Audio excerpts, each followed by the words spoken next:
All right, and we are live. I have no idea how many people are going to be here at this unusual day and time, but if you are, thank you so much. I appreciate it. Give me just a second to pull up this stuff. Um, all right, as usual, you can hear my voice is mostly gone, but today was a lot better than it was yesterday. So I decided there's so many stories to talk about. I got to do this today. So I'm going to. Um, as usual, you can support this channel by going to patreon.com/Hemant. Please do that. You can also subscribe to the newsletter at friendlyatheist.com.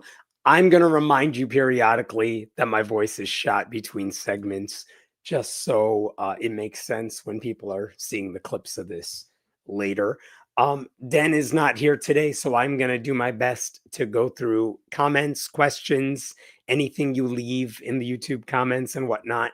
I will do my best to address those in between stories. But in the meantime, let me get this set up. We will start talking in just a bit. Lots of very interesting stories. All right, 1 second here.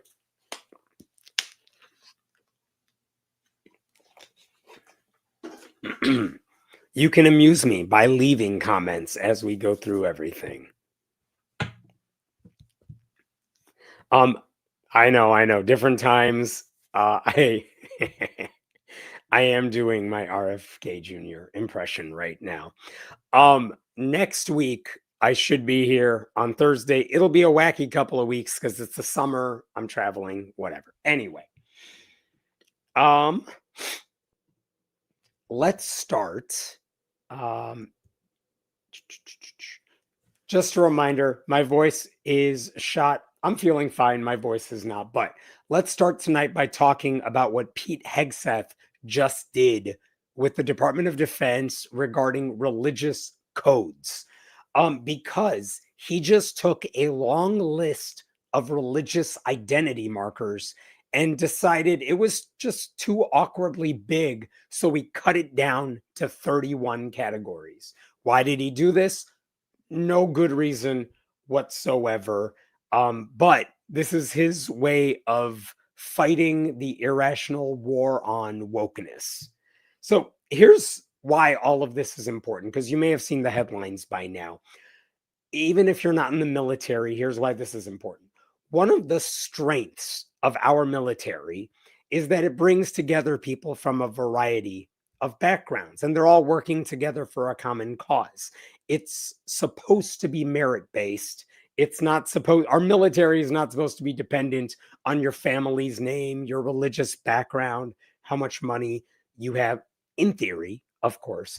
Now, one of the ways the military can accommodate people who may have felt left out of the system is just by allowing soldiers and other staffers to more accurately describe their beliefs. Why is that important? Well, let's say you're in the military. Let's say you are struggling. Let's say you are having mental concerns, mental illness, or just psychological concerns about things that are going on. You might want to talk to a chaplain. That is a thing a lot of people do. But if a chaplain is going to meet with you and all they know about you is that you are a Christian, that could mean any number of things. If the only thing they know about you is that you are not religious, that could mean any number of things. It's not a helpful category. And that's one of the problems. Someone who is a progressive Baptist is going to be very different from a conservative Southern Baptist. Someone who just has no religion is going to be very different from sort of people who watch videos like this who might be explicitly atheist. My point is, more information is good for everybody. And also, by the way, if you knew that the military had a sizable number of humanists in it, which they do, maybe that would justify having humanist chaplains, which they don't. Okay, it's also important to have these religious distinctions because there are perks that come with being part of a religious group because religions must be accommodated. So the same rationale that Christians use to have Bible studies at their base camp, it could be used by humanists to meet up and discuss philosophy. They could all, even if Christians have time off for worship services, humanists could use that time to gather to clear their minds in another way. That's the whole point is one group shouldn't get more perks than another because they belong to the right religion. And of course, if you die in combat, you should be assured that you will be treated in accordance with your religious beliefs instead of just some generically Christian ones. So, here's how the military has adjusted over time to all of this. Before 2014, there were a very limited number of faith codes that you could use to describe yourself. Now, they included Muslim, Hindu, Wiccan, Jewish, Buddhist. There were also 100 Christian denominations on there. But if you were non-religious, do you know what your options were? Atheist or no religious preference. Which, I mean, I would be okay, but a lot of people, I mean, you're not accurately described. And there are a lot of people who don't believe in God who don't like the word atheist because it tells you what I don't believe in, but I want to talk about what I do believe in. Now, after 2014, after legal fights, after a pressure campaign, the military finally expanded its list to include humanist. That was a hard-fought win. So good. Now, I want to show you something. After 2017, the military realized there are so many more religions than we were giving credit for. We need to expand the list even more. And this is what they did. This is a memorandum from 2017. And I just want to show you down here. They expanded the list of faith codes. And look at this. Starting on page 3, you can see this here. Do you see the column that says start date? A lot of these codes were added March 31st, 2017. But you could see they added a lot of very specific religious codes in 2017. And there are some really interesting labels on here. You might ask, really? Are there really members of this particular denomination in the military? And the answer is one, yeah, there's probably somebody who holds these religious beliefs. But the other thing is, even if there isn't, who cares? This doesn't hurt anybody. It doesn't hurt them to have more options. And I also want to show you specifically, if I go toward the end of this list, look at what they have on here. They have pagan. They have humanist. Yes, they have some other popular religions too, but let me jump to the end here. At the bottom, look at this. We got atheist, agnostic, no preference, no religion, none provided, unknown. At this point, if you are non-religious, you fall into one of these categories.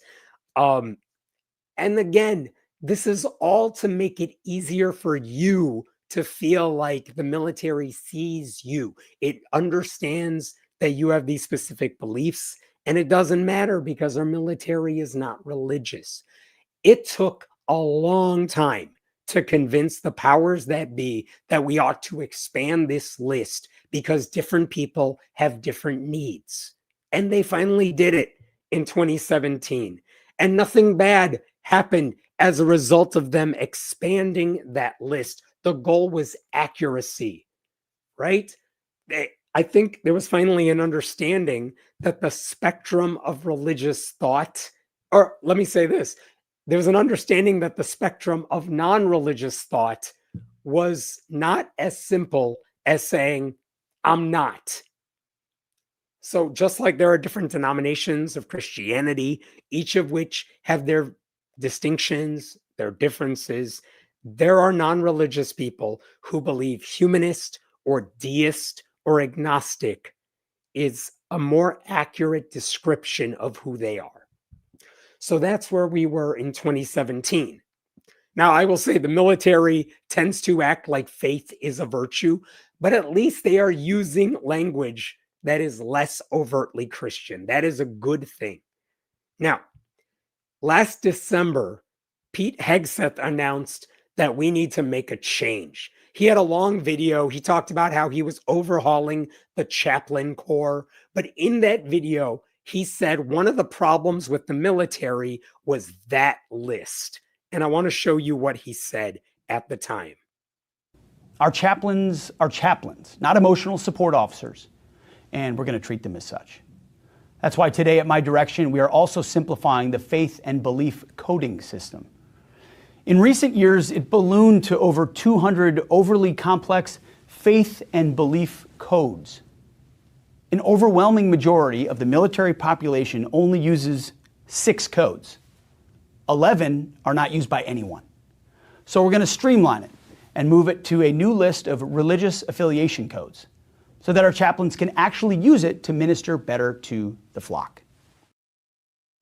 So he said in that video that he was going to streamline the list of religious affiliation codes because it would help chaplains minister better to the flock. But again, how? How is it going to help them to have less information?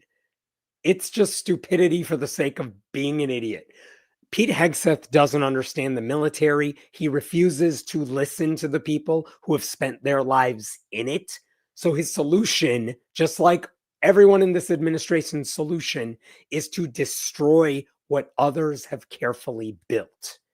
Instead of deferring to the chaplains, instead of deferring to other military leaders, Hegseth just decided on a whim, let's pare down that list. And so I will tell you, for months now, I have been asking the Department of Defense to send me an updated list of these codes. And they kept telling me for the past several months, there's been no change. There's been no change. Stop emailing us. There is no update. And part of me thought maybe Pete Hegseth forgot he said this, and maybe he's not going to do anything about it. And then last week, I got a tip that no, the list was changed. And someone had like a screenshot of the new list. And it looked like what Pete Hegseth said he was going to do, but it wasn't official. And whoever linked to that list didn't have the official memorandum. I wasn't sure if it was official or not. I emailed the Department of Defense again. This time, they just stopped responding to me. I've emailed them multiple times this past week. The only thing I have been able to get my hands on is this right here, which is page 1 of a memorandum that says there's going to be an updated religious affiliation codes list. You could see the date. It was issued May 20th, so a couple of weeks ago, but no one has seen the full memo. No reporter has linked to it. I spoke to a reporter the other day who was like, did you hear about this? And we had a long conversation about how no one has actually seen this list. But after all this, military.com, which is an independent site, they said they had seen a copy of this list and they posted it. Well, they didn't post it. They wrote about it. This is the purported list that they included. Again, this is not like the official memorandum, but this appears to be what the list is. This is it. And what you have here are 31 codes. They include agnostic, Baha'i, Buddhist, Mormons, Church of Jesus Christ of Latter-day Saints, Hindu, Muslim, Jewish, no religion, other religion, Sikh, and 21 different brands of Christianity. That's what's on the list. And let's assume this is accurate.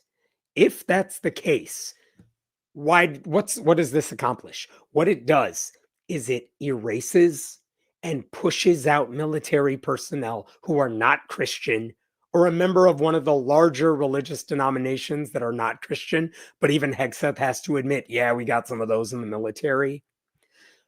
How does it help to force everyone in the military or who's signing up to be in the military to fall into one of these categories if it doesn't accurately describe them? I don't know. Now, what's left off the list?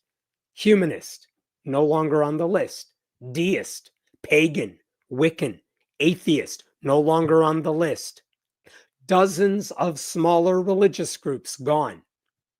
Tons, dozens and dozens of Christian denominations gone.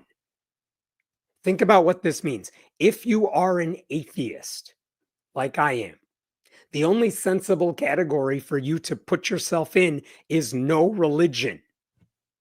What about people who were religious growing up and now they're like, I don't believe in organized religion anymore, but they still think there's something up there? They would also be in no religion. What about people who just never think about religion at all? It's never occupying any part of their mind. They would also be no religion. It's a catch-all term that erases open atheists from the military by lumping them in with people who don't have thoughts about religion at all. And I would argue this is not good for Christians either, because there is far more diversity under the broader Christian umbrella than the 21 options they will now have to choose from. Like I said, there are progressive Baptists and there are conservative Southern Baptists. United Methodist Church, they just underwent a massive schism. Some Methodists support LGBTQ people, some of them don't. You won't see that distinction anywhere on this list anymore. What if you go to a non-denominational Christian megachurch?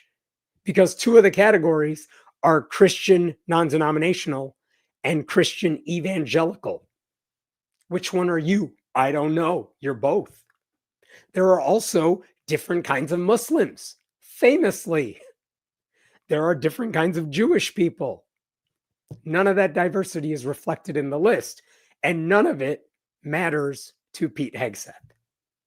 There's just no rhyme or reason for this list, but we're doing it anyway because Pete Hegseth wants to destroy the military from the inside by making it not as welcoming to the sort of people who don't fit his profile of what military men should look like.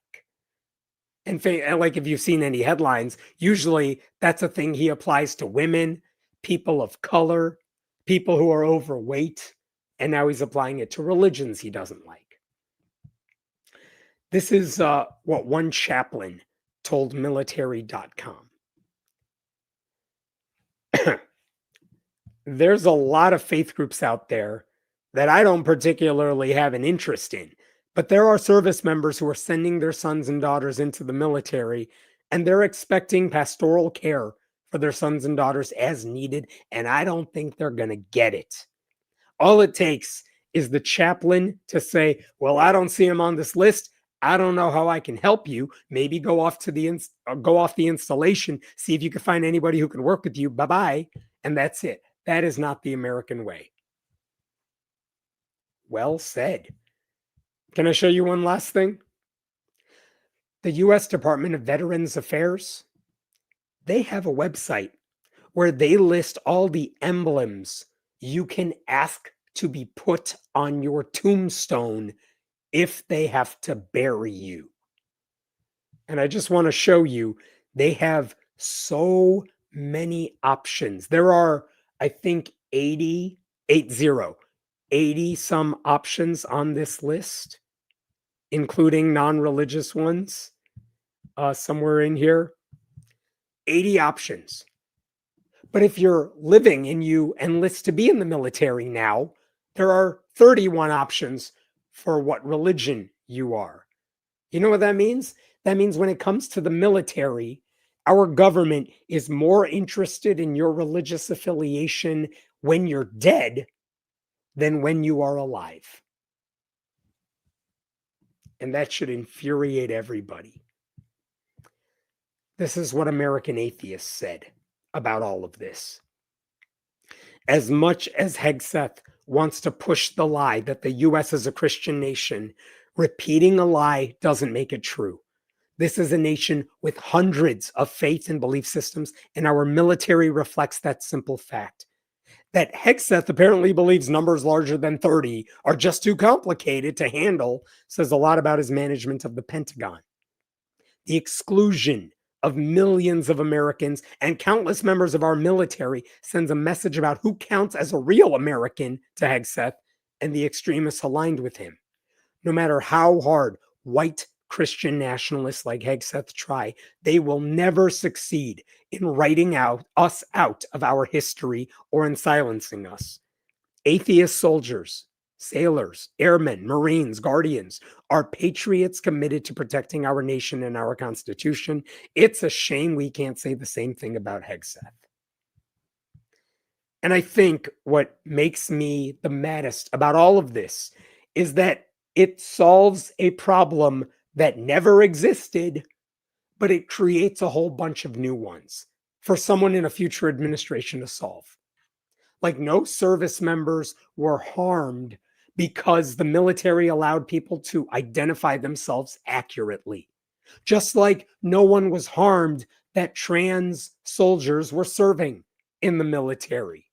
No chaplain was overwhelmed because someone might have had a religion that was on the chart and they didn't know enough about it. If anything, the expanded list from 2017 was a small but meaningful acknowledgement that the people serving this country come from a wide range of backgrounds and deserve to be treated accordingly. Like, no one would ever say that a doctor is better off by having fewer options with which to diagnose you. No one would say a doctor is better off giving you less information about a patient. But that is the logic that Pete Hegseth is applying here. And I think this hits hardest on the groups that have fought the hardest for recognition, like humanists. The fact that they were included in earlier versions of this list just reflected the reality that there are atheists and foxholes, that America's military is more diverse than we give it credit for. But Hegseth hates diversity. He hates anyone who doesn't look like him. So he wants to make it harder for people who are not white Christian men because they don't fit his image of the military. What he did, it doesn't save money. It doesn't improve military readiness. It doesn't strengthen unit cohesion. It doesn't help chaplains. It doesn't help us win a war in Iran that we never should have been fighting in the first place. All it does is make it harder for thousands and thousands of service members to get the help they need when they need it. Utterly stupid. I'm going to stop there for now. What questions do you have here? I'm just going to try and look through some of the things you've said. Active duty chaplains are speaking out about this as best they can, but they have to stay anonymous because what is that? The chaplain military something? I don't know. I'm sorry. And to protect their own safety. Don't worry. The next headline will be, why is no one enlisting anymore? I mean, they've always had enlistment problems, but this does not help.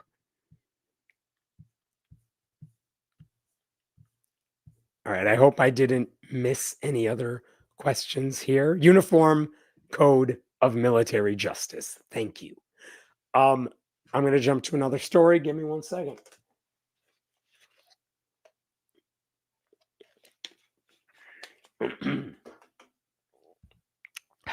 Thing about my voice, it'll be fine by tomorrow. It just sucks today.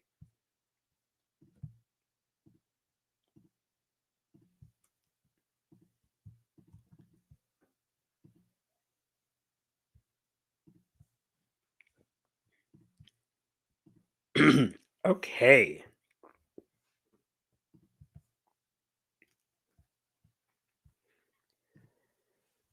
We have to talk about this guy right here. He has the most interesting name and the dumbest lawsuit you will ever see. His name is Eric Batman. Yeah, it's Batman. Spelled the same way, pronounced the same way. Eric Batman has a problem. You see, he works at the Los Angeles Department of Public Works. He's an engineer for them. He's been working for the Los Angeles government for over a couple of decades, but he's suing them.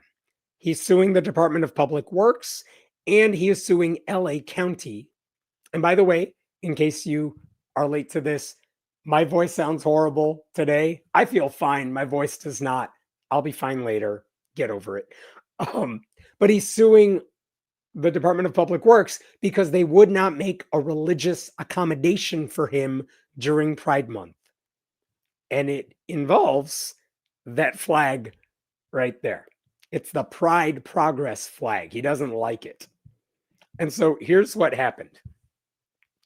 This guy filed a lawsuit this past March. And I want to scroll down in this lawsuit to show you a couple of things. Basically, what he says is he's been working for the government for more than a couple of decades. He also has very strong beliefs about gay people. He cannot stop thinking about gay people. He has sincerely held religious beliefs that revolve extensively around his obsession with what gay guys do in the bedroom. Can't stop thinking about it. And this is what his lawsuit actually says, because it goes into detail about his obsession. Look at number 45 here. I know it's just funny to read, but here we go. Batman has sincerely held religious beliefs derived from the teachings in the Holy Bible that homosexuality is a sin and that he should not celebrate it. Batman has sincerely held religious beliefs based on 1 Corinthians and 1 Timothy that homosexuality is among the sins that will exclude people from the salvation, eternal life, and the kingdom of God. Batman also has sincerely held religious beliefs that pride is a sin and that pride leads the way to evil. I just want to tell you, this section about how Christian he is goes on for pages, several pages. Anyway, in 2023, the county's board of supervisors, they passed a motion saying, hey, it's going to be Pride Month soon. We're going to have pride flags hoisted at all county departments in the month of June. And that includes the Department of Public Works. And they've continued to do that in the couple of years since. And this all bothered Batman because it acknowledges the reality that LGBTQ people exist, something he does not want to acknowledge. And it says you shouldn't be ashamed of who you are. And he believes you should very much be ashamed if you're LGBTQ. So here's what happened. In 2023, he asked his supervisor, hey, for the month of June, can I just work from home so I don't have to see the evil, evil flag? And the office said, you know what? Your office is actually under construction. So sure, you can work from home. We don't care. Fine, he did it. So in 2024, the pride flag is going up again. He writes another letter to his bosses saying, can I work from home again? And they're like, no. Why? Specifically, I want to show you this. He said in this thing, look at, we have a copy of the email he sent. This is the email he sent to his higher up, and I want to show you at the top of your screen. The pride flag represents and conveys a message along with an ideology that is in direct opposition to my deeply held religious beliefs and is therefore highly offensive. When the pride flag is flown in June, each morning, I would be subjected to its message and ideology immediately when I first entered the building, each time I exited, and then re-entered the building for a short walk. So then he would have to see it multiple times. Oh my God. Being exposed to this symbol displayed in such a highly visible location at the Public Works headquarters building multiple times throughout each working day would negatively impact my ability to perform my work and would result in a hostile work environment. This email, I swear to God, this goes on for a while. So he sends that. Now, how would it affect his ability to do his work? He's an engineer. He is the guy whose job involves flood control and stormwater capture facilities. How does looking at a pride flag make it worse? I have no idea. How would it result in a hostile work environment if you had to walk by the flag through the main entrance? I don't know. I don't know why your colleagues would even notice it. But he said, this is the best part. I got to show you this. This is important. In that letter, he said one other thing. He wanted this accommodation at the top of your screen here so that I can continue to perform at a high level and not have to deal with the undue additional mental stresses associated with the image presented by the pride flag. The additional mental stresses. This is stressing his mind, you guys. He has to walk through the front door, and somewhere up there is a flag with colors on it, and he can't deal with floods because of that flag. And I think the most amazing thing about this is who knew that in Los Angeles, in the middle of June, you would find a snowflake.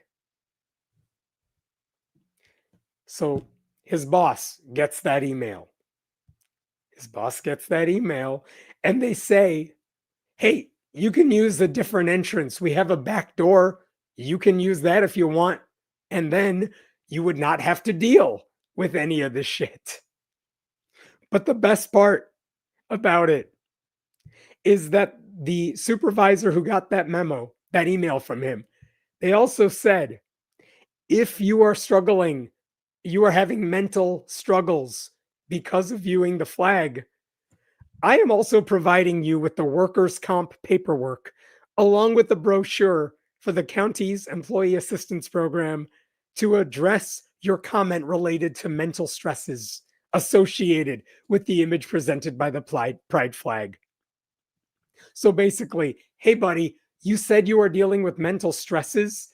We legally have to share with you that here's a counselor you can see. It's covered by the county.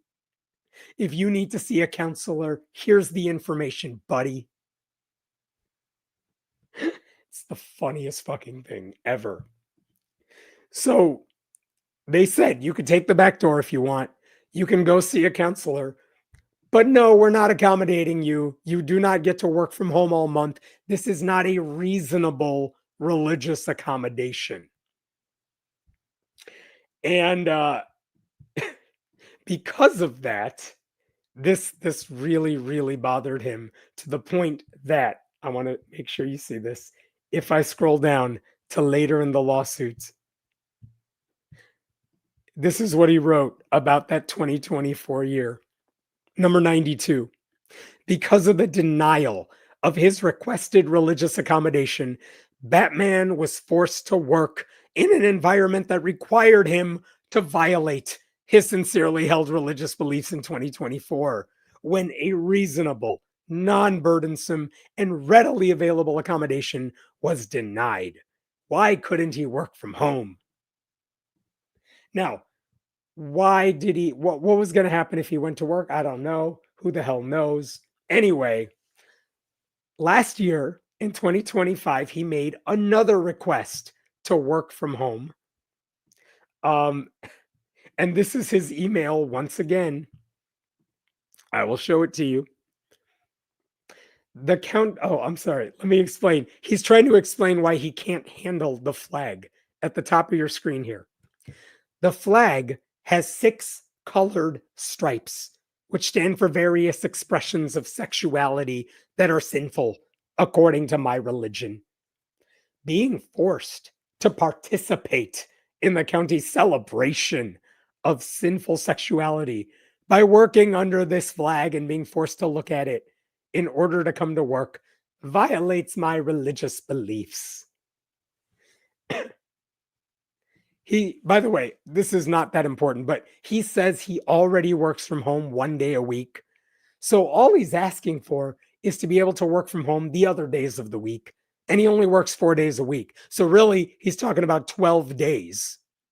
But also, the bosses are within their right to say, no, you get to work from home enough. And there's no reason we need to give you this. So anyway, I don't know what those stripes on the flag require him to do. It's not like it's like seeing a menorah. If it's not your religion, you don't have to worry about it. It's not for you. It's not like everyone who passes by the flag as they walk into work has to perform 6 different sexual acts in honor of Pride Month. That's not how it works.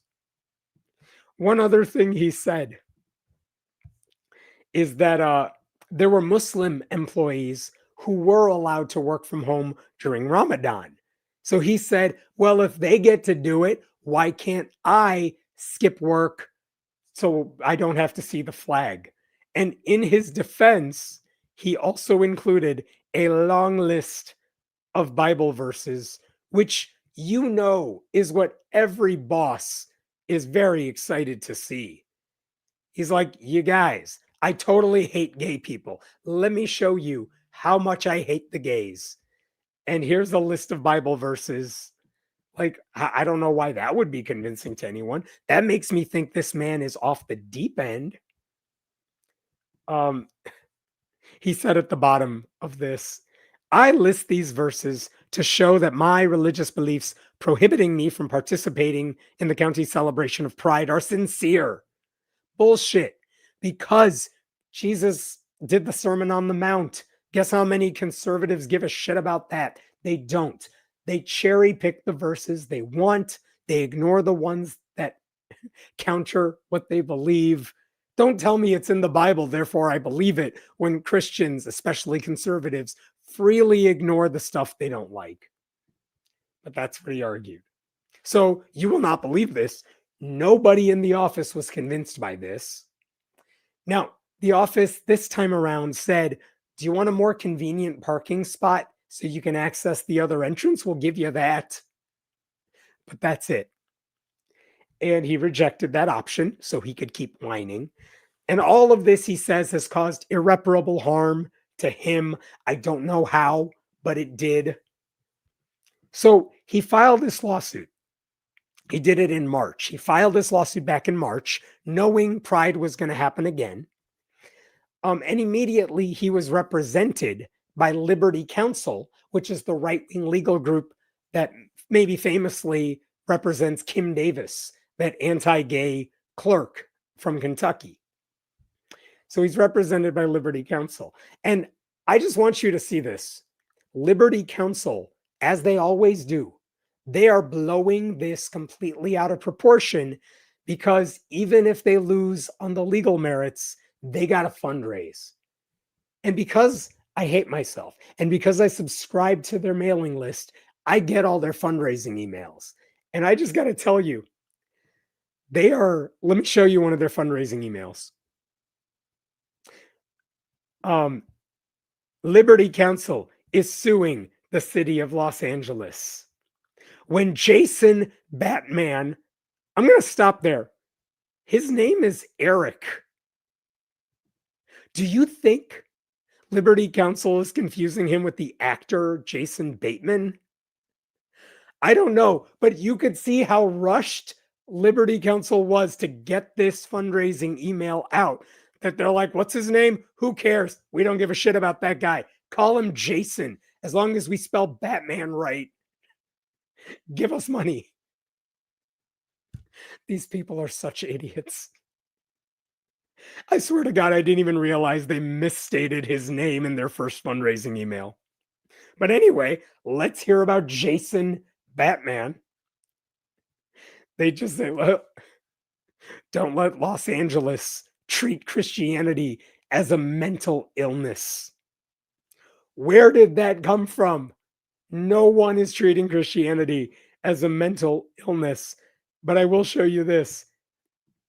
This is another fundraising email they've also sent. This time they got his name right. As a Bible-believing Christian, Eric Batman cannot participate in or endorse the LGBTQ agenda. Blah, blah, blah, blah, blah. Worse yet, LA told Eric to seek counseling to help him overcome objections to endorsing the LGBTQ lifestyle, effectively demanding he go to Soviet-style re-education camp. I don't know why that's in quotation marks. That wasn't in the email. While also implying his Christian beliefs indicate mental illness. None of that is true. All of that is a lie. Let me remind you, Eric/Jason Batman, he said, seeing the flag gives me mental stress. And the county said, well, if you have mental stress, here are options so you could see a counselor. And Liberty Counsel is like, the government in California is saying Christianity is a mental illness.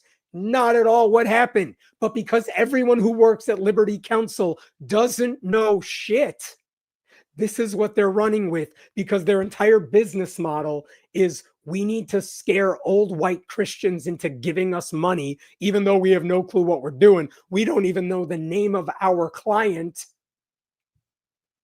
Oh my God, these people are dumb. So they've been sending out these emails every week or two. Anyway, since March, I've gotten 6 different emails from Liberty Counsel asking for more money for this. And this is their most recent one from last week. This is on their website now. LA to Christians, you're mentally ill. No, not at all what we're talking about. Look at how they are warping the truth, because no one at Liberty Counsel ever read the part of the Bible that said, thou shalt not lie. So they go on. They just repeat the same lie over and over. Anyway, there has been, I will tell you, there's no movement on this case yet. That lawsuit was filed in March. The county, as far as I know, has not issued a formal response. The judge has not weighed in, which means until something happens, Liberty Counsel will keep acting like this is a pressing issue for their client, whose name they are kind of sort of starting to figure out. And just to be very clear, a flag that is up for 1 month, which with a message that boils down to be nice, be inclusive, that is not infringing upon anybody's religious beliefs. It is not telling Christians they are not welcome in the building. It is not promoting one religion over another. It is not even promoting LGBTQ people over straight cisgender people. It is just acknowledging the struggles that certain people have had to deal with, largely because of Christians like this dude, and reminding them that they are also part of our community, even if they are not welcome in Batman's church. You know, the reason we honor Pride Month every year is because LGBTQ people have spent decades being told to hide who they are, partly to avoid offending religious sensibilities, right? They've lost jobs. They have been rejected by their families. They have been kicked out of their churches. They have been targeted by right-wing politicians and many left-wing politicians as well in the past, all of whom want to score points off of them and turn them into villains. We're seeing it happen with trans people now. But Batman wants a court to believe that when it comes to Pride Month, you know who the real victim is? Guys like him, white male Christians like him, because he has to walk under a rainbow flag on his way to work. A flag that, by the way, no one really pays that much attention to in the first place. It's not persecution. It's just not, this whole story is a Christian man looking for a reason to be angry. And honestly, if your faith is endangered by fabric, maybe your God's not as powerful as you think he is. I'm going to stop there with this story. What questions do you have here? If you see a rainbow flag, you turn gay. I did not know that. But if that's in the lawsuit, you know what? Maybe he has a point. Anything else here? This would be a horrible movie. That would be. What exactly is the gay agenda? I don't know. Be nice. Do crimes. What is it? Sing better than everyone else, dance better than everyone else, have a better culture than everybody else. All right, I'm going to move on to a different story. Give me 1 second. I cannot believe they used the name Jason Batman. Oh my God, that's so funny.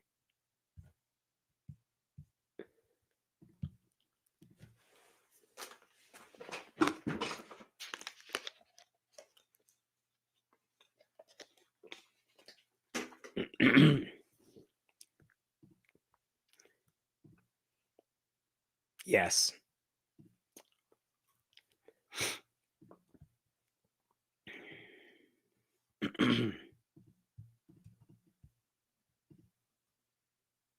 I have so many tabs open, it feels nice to close some of these.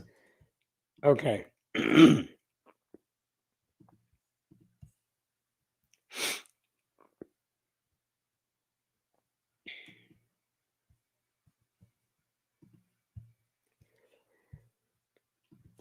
It has been a long time since I talked about Ark Encounter, the giant Noah's Ark replica that is in Kentucky. It's supposed to be like a theme park, so you can walk through Noah's Ark as if it were a museum and explore it. But it's about to be the 10-year anniversary this July, so they're expecting big things. And I felt like this was a good time to remind people of how much of a disaster Ark Encounter has been. Not just for science, we knew that, but for the city it's based in. Because Ark Encounter made a lot of promises when they were going to open, and none of them have panned out. And this is worth going over, okay? Let's start with this. When creationist Ken Ham and his team at Answers in Genesis were looking for a place to build this ark, this fake boat, they pitched it to cities as a way to create jobs. They actually said at the time, Ark Encounter is expected to annually generate a minimum of 3,000 new full-time equivalent jobs, which is a lot. And now what they didn't tell you is that even after they opened, those jobs were only available for conservative fundamentalist Christians who believe in young earth creationism and that same-sex marriage is a sin. So like they have a no Jews allowed policy. No atheists can work for them. They have thousands of jobs supposedly, but unless you're one of us, you can't get it. They did not say that when they were pitching this place, but that is what they ended up doing. Here's another thing. The city of Williamstown, Kentucky, which is not that far from Cincinnati, Ohio, they really wanted to be the home of this attraction. And they said to Answers in Genesis, or whichever company technically was overseeing all this, they said, we will give you $62 million in junk bonds if you build your facility in our backyard. And the county, Grant County, which Williamstown is in, they actually gave Ken Ham's team 98 acres of land on which to build the ark for a grand total of $1. So they got the land for free, more or less. They also, here is another incentive the county offered to Ark Encounter. They said that over the next 30 years, 75% of the real estate taxes you were supposed to pay to the city, you can use it to pay back the interest-free loan. So instead of that money going to the city and the schools and the citizens, it's being used to repay the bonds. Also, the county said, we're going to garnish the wages of your staff. So 2% of the paychecks of your employees is going to go back to Ark and Counter to help them pay off the loans. So neither the government nor the employees were getting everything they deserved. Now, why the hell would a city and a county throw this many incentives at Ark and Counter? Because they hoped that this attraction would be so popular, it would increase tourism, it would liven up what was basically a dying town. It would create well-paying jobs for the people in their community, and it would be good for all the businesses and restaurants around it. I mean, that's kind of why cities and counties and states throw money at Amazon or any big company. Like, come to us, we'll give you a sweetheart deal. You will give us jobs. It'll benefit the community. And almost always, those things do not always pan out. But that's why they were making all of these pitches to Ark and Counter, which they took. And then the state of Kentucky actually did something even better. They said, we will give you a tourism tax incentive worth over $18 million over the next decade. You can get back that money that you would have paid to the state in taxes. You can get back over $18 million over the next 10 years based on attendance and sales. So the state of Kentucky gave them a sweetheart deal. Now, here's why I'm telling you all this. Everything I'm telling you was based on the promises that Ark and Counter made to all of these people. And all of these promises were contingent on the idea that they were going to draw in a lot of people every single year. And you knew this was going to be a problem because if there's one thing creationists are very bad at, it's dealing with big numbers. I want to show you something. In 2013, they actually put out a feasibility study. Here's how we know Ark and Counter is going to succeed. And look at what they said in it. Ark feasibility study, visitation projections. How many people are going to come through our doors? And look at this first paragraph. The Ark and Counter is expected to attract between 1.2 and 2.0 visitors, an average of 1.6 million visitors during the first year of operation. Remember that. On average, 1.6 million people a year for year one. Okay? Ken Ham bragged about this on Ark and Counter's website at the time. This is the original website for Ark and Counter. And if you scroll down here, there's a section. How many visitors do you expect? Based on an extensive independent feasibility study conducted by America's Research Group, we expect over 1.6 million guests our first year. Creation Museum attendance. The Creation Museum is this creationist theme park, which is a short drive away. It's also likely to increase by over 200,000 guests. So, we're bringing in a lot of new people every year. That same report, I want to show you one more thing that was in the feasibility study. They had this chart in it. And this is a 10-year operating income projections. And it's okay if you don't like to deal with numbers, but I want to show you a couple of things here. What's the attendance? They're going with the low end estimate, 1.2 million people in year one. They're starting with that because, again, that is the worst case scenario. Let's say we start with 1.2 million people visiting. Do you see this number right above my finger here? That says by year two, our attendance is going to be 104% of that. Or to put it another way, we will have a 4% increase in attendance by year 2. And in year 3, it'll increase by another 4%. Year 4, 10%, because now we're expanding the ark. We have more money coming in. We're going to make it bigger and better. And then they go back and forth for the other years, 4%, 10%, 4%. Like they just go back and forth to kind of balance it out. But you could see what they say there. Annual attendance growth, 4% in a normal year, 10% after they expand. This is what they promised people would be their 10-year projection. And they were going to make a hell of a lot of money that would then flow back to the city and the county and the state. These are Ark Encounter's own numbers that they showed people to convince them to give them these sweetheart deals. And by the way, if you do the math, if they started year 1 with 1.2 million visitors, by the end of year 9, when they have the 10-year anniversary, they expected to have about 2.5 million visitors by year 10. If you do the 4%, 10%, whatever, 2.5 million visitors by that 10th year. So what happened? They got the sweetheart deals. They got the loans. They got the land. They got the tax incentive rebate.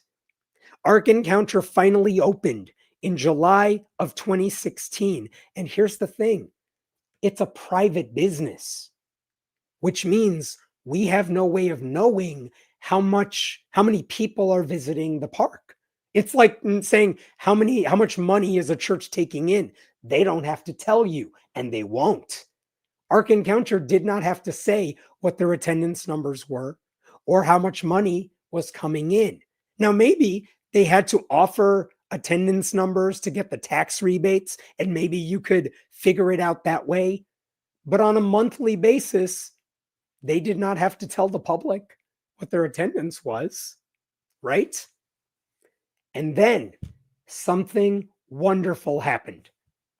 And I'm not talking about the lawsuit several years ago where there was a big rainstorm and Ark Encounter said, our attraction has been destroyed by the flood and we're filing a lawsuit against our builders, which is a very real thing that happened. And it was the funniest goddamn thing ever. But here's the wonderful thing that happened. The city of Williamstown, think about this for a second. You have an attraction that is bringing people to the community. We don't know how many, but it is drawing in numbers. But when you have tens of thousands of people, maybe hundreds of thousands of people visiting your community for something, just like a parade in your town or a concert in Chicago or something like that, you got to pay for increased police presence. You got to pay for the fire department in case of emergencies. I mean, think about it. It's Ark Encounter. You're drawing in a lot of old white Christians. It's Kentucky in the middle of the summer. They might have heat strokes. They're going to need medical attention. Who's covering the cost of that? It's the city. They got to pay for all this stuff, right? So even if you have a big attraction, why should the city be on the hook for all this extra stuff you're going to need? So they did something amazing. The city of Williamstown, they said, we're going to impose a 50-cent per ticket safety fee on all the attractions in our city that draw in X number of people. 50 cent per ticket fee. Basically, this was their way of saying, we're going to take in $1 for every 2 people who come through your door to help us cover the costs of ambulances, police presence, etc. Now, think about what that means. That means every month, Ark Encounter would have to tell the city what their attendance was so that they knew how much money to pay the city. And because they had to tell the city this, the city was open to FOIA requests. You could ask the city, hey, I would like to see that paperwork. And that meant the public could know what the attendance numbers were like. This is a good time for me to jump in and say my voice sounds like this because I'm losing my voice today, but I had to talk about this. It'll be fine by next week. It's all good. So here's that all happened about a year after Ark Encounter began. And there's a local paleontologist in Kentucky. His name is Dan Phelps. For the past decade, every month, he has been asking the city of Williamstown, he's been filing the FOIA requests, send me what the attendance numbers are. And every month when he gets them, he sends them to a small group of people, myself included. Have we kept records of these numbers in a spreadsheet for everyone to see? Oh, you better believe we have. In fact, I will put that link in, you could see it in the comments right now. Let me show you this. Here is the spreadsheet. And you could see, for example, in the year 2017, when they finally started getting these attendance figures, like July of 2017, they had 142,000 people walking through the door, which meant they had to pay out $71,313 to the city of Williamstown. You could do this every month ever since. Have I been keeping track of it as recently as like last month, 2 months ago? Uh-huh. It's a fun hobby. I don't have friends. So why do I tell you all this? Because I can tell you a little something about their attendance figures, which is what you see in this row right over here. In 2018, in calendar year 2018, the first year when we had a full accounting of all the attendance numbers Ark Encounter was giving us, look at their attendance right over there. 827,000. In 2019, it was just about 900,000. COVID started, it went down. Okay, that makes sense. And I know it takes a while to recover. Let's jump to 2022. They're under 750,000. 2023, it's still under 800,000. 2024, it goes down. 2025, it goes down a lot. So, what have we learned from all of this? If this is year 9 over here in 2025, they should have been getting over 2 million visitors by the feasibility study they used over 10 years ago to convince people to give them all these tax breaks.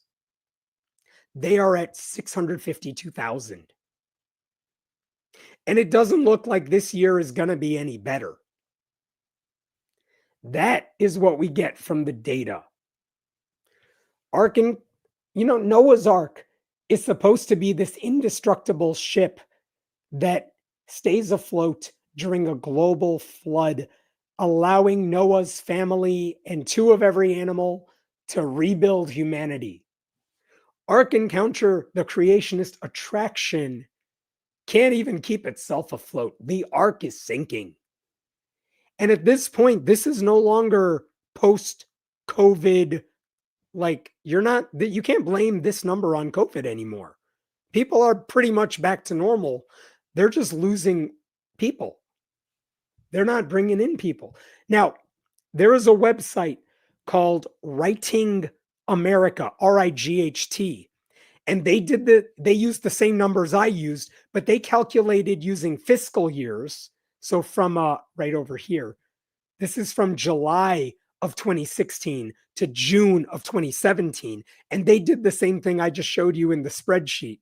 But you could see, using the attendance numbers And the projected attendance, I think the 1.6 million that Ark Encounter said all this, that they were going to get. They've had 50% attendance, 52%, 51%. What are they doing now? They are at 26% projected attendance in the last fiscal year that we have available. It's not good. It's not good for Ark Encounter. The takeaway here is that attendance keeps falling. Ark Encounter has never even once come close to the worst case scenario of 1.2 million visitors a year.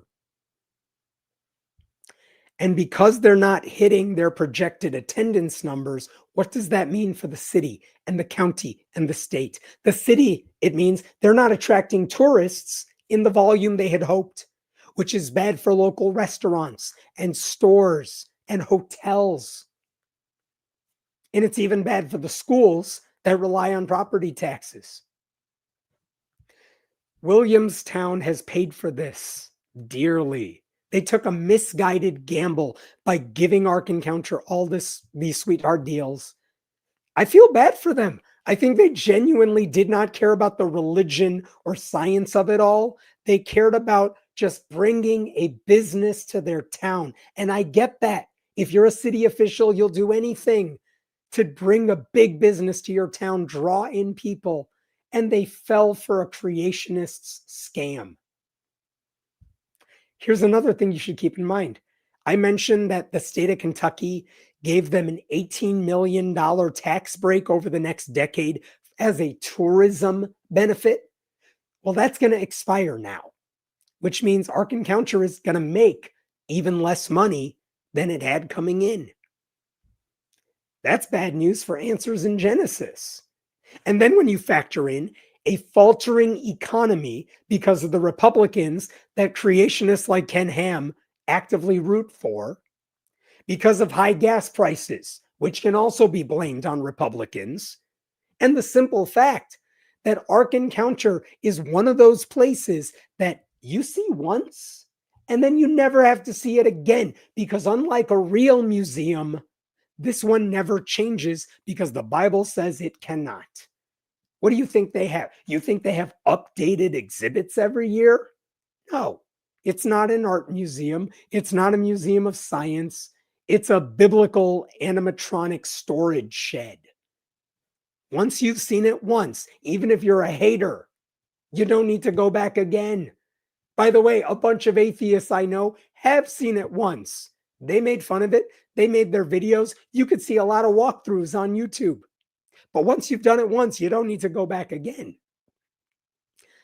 I have not been inside Ark Encounter. I have been inside the Creation Museum. I was there on opening day. I protested and then I went inside. It was funny. But I don't have any reason to go back. I mean, come on, I'm your biggest client here, man. No one's thought about Ark Encounter as much as atheists have. You're doing nothing to attract us. Anyway, thoughts and prayers, Ken Ham. All right, I will stop there. What questions we got here? I should tell you there's going to be another protest. I think it's on the 4th of July weekend. Maybe it's sooner. I'm sorry, I don't have it in front of me.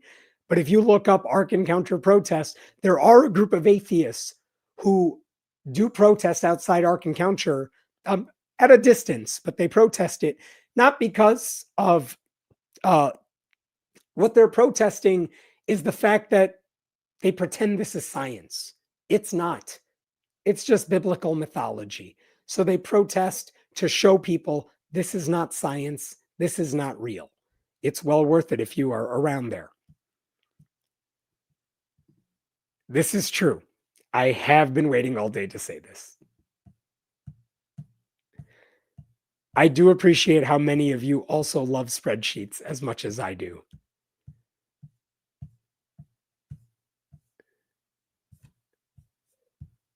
Anything else here? So let me talk about this. I protested, then bought a ticket. This was a source of debate among many of us. Is it worth it to buy a ticket to Ark Encounter or the Creation Museum. And the way we justified it in our heads is we are going there so that we could show other people what is inside of it so that they do not go in there. We felt it was a small price to pay for a bigger reward in the long run.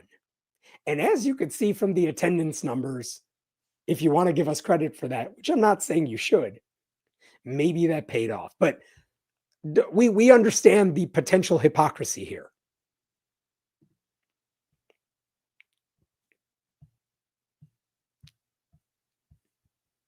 All right, I'm going to jump to another story. Give me 1 second.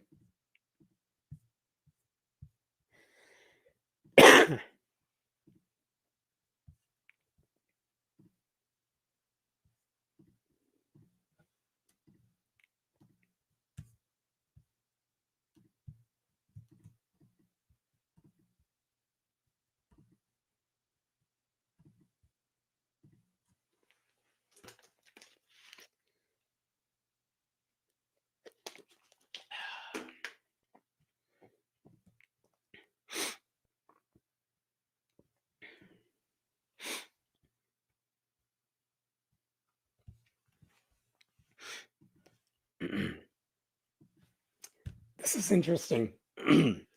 We never did cover Ryan Walters getting a divorce. So the former superintendent of public instruction in Oklahoma, the guy who caused so much chaos in the state, he recently, the conservative Christian, Ryan Walters, he did go through a divorce. And the only thing is, for me, I don't really care about his personal life. It doesn't sound like there's any controversy other than he got a divorce. It happens. And honestly, I don't care. I don't care about his personal life in that way. I mean that in the best possible way. So I just didn't feel like there was anything for me to cover. Is it hypocrisy that a conservative Christian who says divorce is bad got divorced? I mean, sure. But as far as I could tell, it was an amicable split. I don't know of any controversy beyond that. So I don't know. That was it. There was nothing else for me to talk about. That's why I didn't cover it. Okay, 1 second here.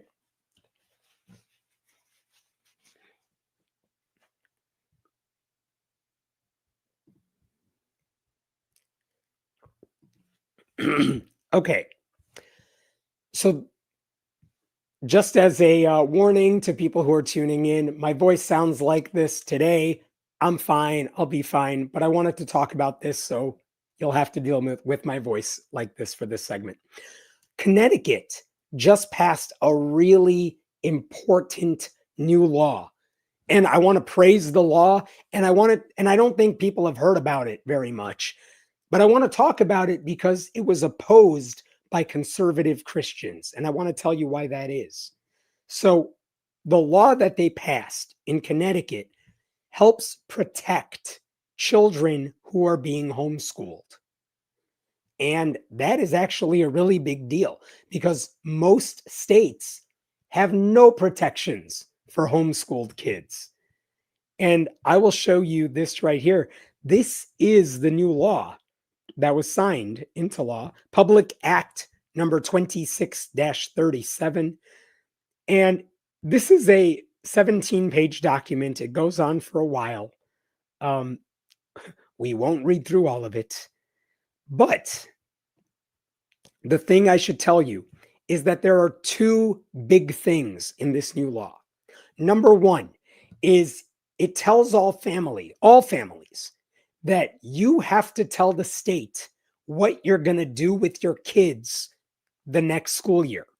If they're going to enroll in a public school, okay. If they're going to go to a private school, okay. If you're going to homeschool them, fine. But you have to fill out a form that says this is what we are doing with our children. Okay. And the second thing it does, and this is the controversial bit, it says, and I want to make sure I can show you this right here. Check out this provision under Roman numeral 2 right there at the top of your screen. If you are currently under investigation by the Department of Children and Families for an allegation of abuse or neglect, then you don't get to homeschool your kids. That's what that boils down to. If you say you're going to homeschool your kids, they're going to run a quick background check on you. And if you are being investigated by the state for abuse or neglect, the state now has the right to say you cannot homeschool your kids until the investigation is complete and you are cleared of any wrongdoing. That's it. That's all this law does. And Christians are furious. I should point out that that rule applies to any adult in the home, not just the parents. So if you have like 17 children and you're homeschooling some of the younger ones, but you have a couple 18-year-old, 19-year-old kids living at your home, they also are going to be investigated so that there are no, like Josh Duggar situations happening. Honestly, this feels to me like the bare minimum that any state should do to make sure that students who are being homeschooled are at least maybe in a safe environment. Because that kind of background check happens for public school teachers already. And it's necessary to do this because there are so many documented situations where parents have removed their kids from public schools, where the kids will have no adult oversight from anyone who's not their parents, only to abuse or neglect those children. It happens all the time. In Connecticut, there were documented national cases or cases that got the national media's attention where they found children who had suffered immensely, but no one knew about it until years later because the parents said, we're homeschooling our kids, so you don't get to check in on them. This is a way to have a little bit of oversight over that sort of thing. Let me show you what one person said about this. It's almost funny what right-wing Christians are saying about all this if this loads up. And of course, it's not loading up when I need it.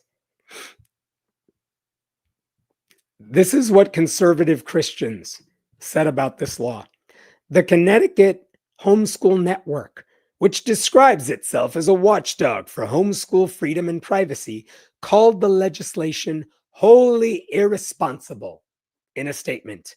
And they argued homeschooling families are being used as the scapegoat for failures within the Department of Children and Families. We'll get back to that statement in a second because it is messed up. Okay? According to one advocate for homeschoolers, so a good group, they said they had conducted a survey of several hundred children who were withdrawn from public schools under the guise of homeschooling. They said more than 30% of those kids had previously been chronically absent from public schools. That's not great. About 8% of the kids lived in families with multiple reports of abuse or neglect, and 30 of the children in the sample were in homes where their caregivers were on the registry for abuse or neglect. That's why this law is important. It's not going to save everybody, but it might help prevent some kids from falling through the cracks, right? And the fact is, if you're a parent in Connecticut right now, if you say I'm homeschooling my kid, there is no way for the government to check in on them unless there is a formal report of suspicion of abuse or neglect. But if you lock your kids in their room, no one would even have a reason to suspect anything because no one would ever see them. Lifetime, I feel, has made movies about this stuff. So this new law is basically a very minimal background check. So why are conservatives so upset about this? In fact, every Republican in the state voted against this bill at every stage in the process. One commentator called it Orwellian. Hate group leader Tony Perkins said the left's total disregard. He said this bill was an example of the left's total disregard for the rights, responsibility, and authority that God has given to parents. One Republican lawmaker said this bill would destroy your way of life. And even the Wall Street Journal, they had an opinion piece with the title, Connecticut Goes After Homeschoolers. And the reason they're fighting this is because conservative Christians feel that any regulation when it comes to homeschooling is an attack on their religious freedom or their own freedom, or they see it as a slippery slope that takes away their right to indoctrinate and miseducate their children. Let me show you what one lawmaker said right over here. Look at this. Senator Rob Sampson delivered a powerful closing statement. Parents are not subjects, they are citizens, and they do not need the permission of the state, government, or anyone in this room to educate their own children. My dude, no one cares about your kids. No one wants to educate your kids. That's your job, or a school's job if you cared about them. I don't know. Such a broad attack on parental rights is blatantly unconstitutional. The Supreme Court has repeatedly affirmed the primacy of parents over the state when it comes to child rearing decisions. If the proposal becomes law, parents should challenge it in court where it deserves to be struck down. Here's the problem with this. Nobody is saying parents cannot homeschool. That's not what this law does.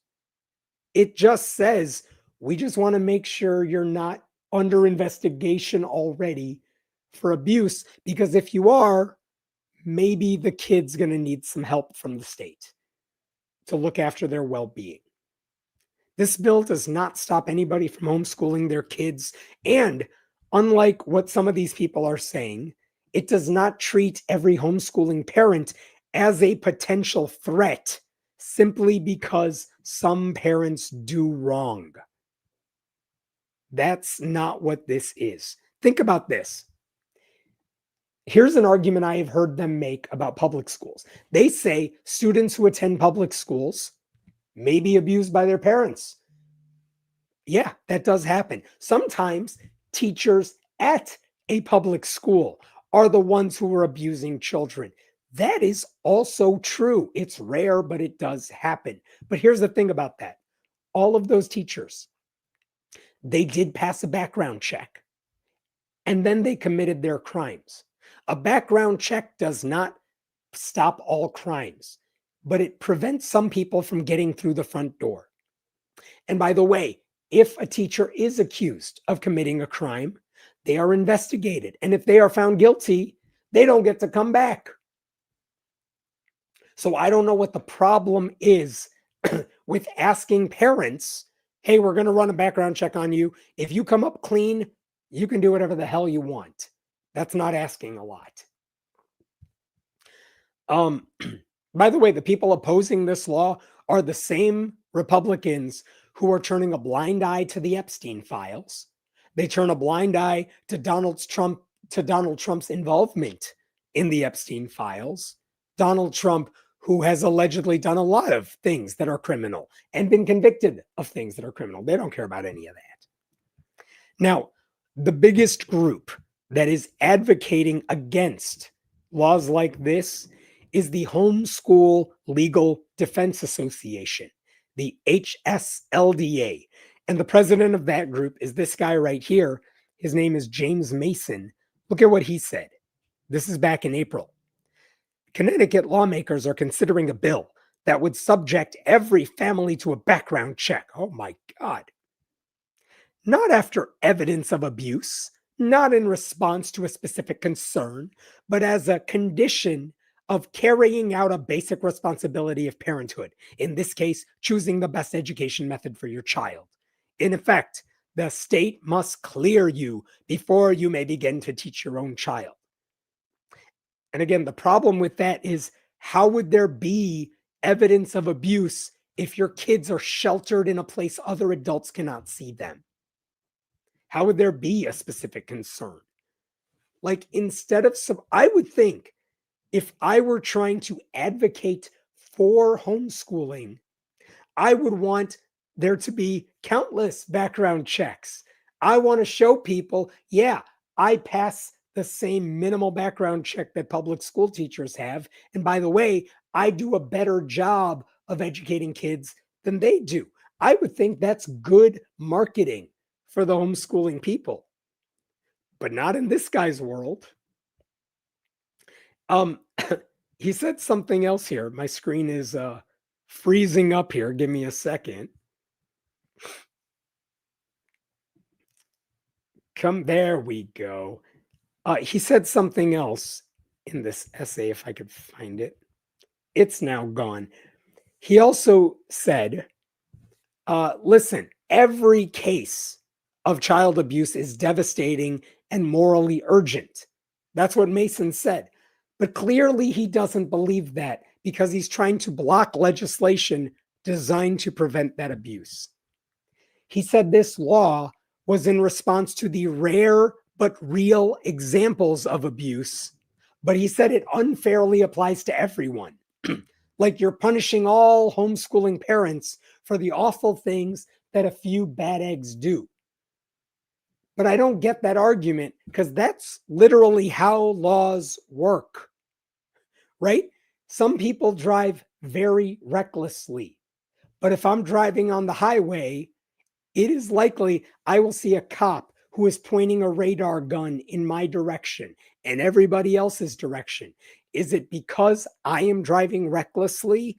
No, it's because the law says this is the best way for us to catch people who are breaking the law.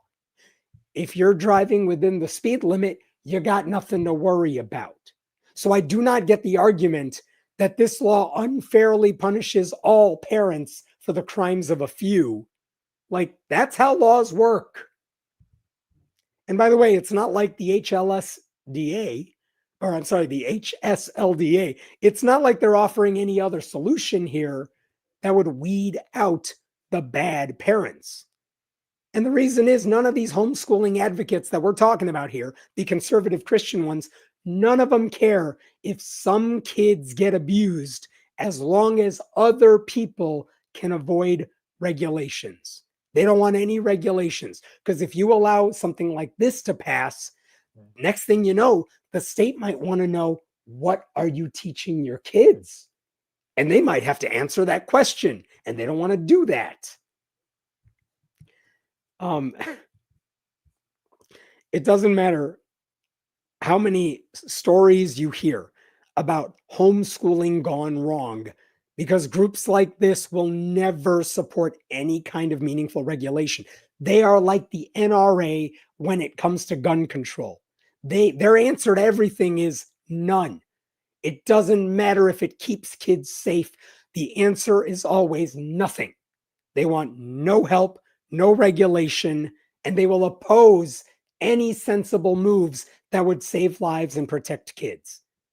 The HSLDA works the same way as the NRA, which is that they don't give a shit about kids as long as there's no government oversight. And I will point out, by the way, there are homeschooling parents who do it very well. There are secular homeschooling parents who do it very well. And guess what? Under this law, they get to keep doing it. It doesn't stop them. So why are you mad about a law that would punish the parents who should not be doing this? One argument I heard is that they said, well, anyone can be put under investigation for anything. Okay, but if you didn't do anything wrong, you're going to be cleared. So don't worry about it. I don't understand what they're fighting here. It makes no sense. What are you so afraid of? Okay. I'll finish this off by just saying, thank goodness Democrats in Connecticut had the guts to pass something like this, because Republicans never will. And now other states need to follow suit. This doesn't infringe upon anybody's religious freedom. It doesn't stop anyone from homeschooling. It just protects a few more kids. Isn't that a good thing? All right, I will stop there. What questions we got here? Some basic screening. Oh, the horror. I know. That is how they sound.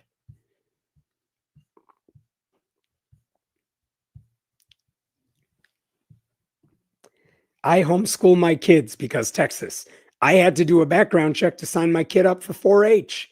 If you don't have anything to hide, why are you against this? Right. Also, HS LDA is horrible. That is accurate. That group has been really bad and very powerful for a long time now.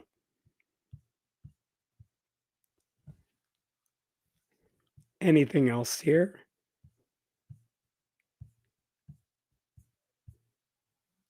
All right, I'm going to jump to another story. Give me 1 second. Oh, you're going to like the next one.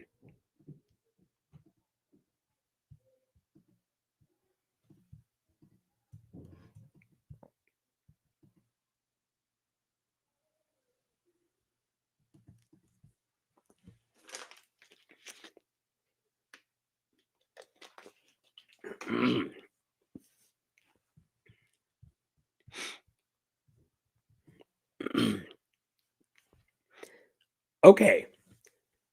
Just a reminder to anyone watching this clip, my voice went out yesterday. I'm feeling a little better today. I'll be fine in a day or two, but I wanted to do these stories, so sorry, deal with me for this clip.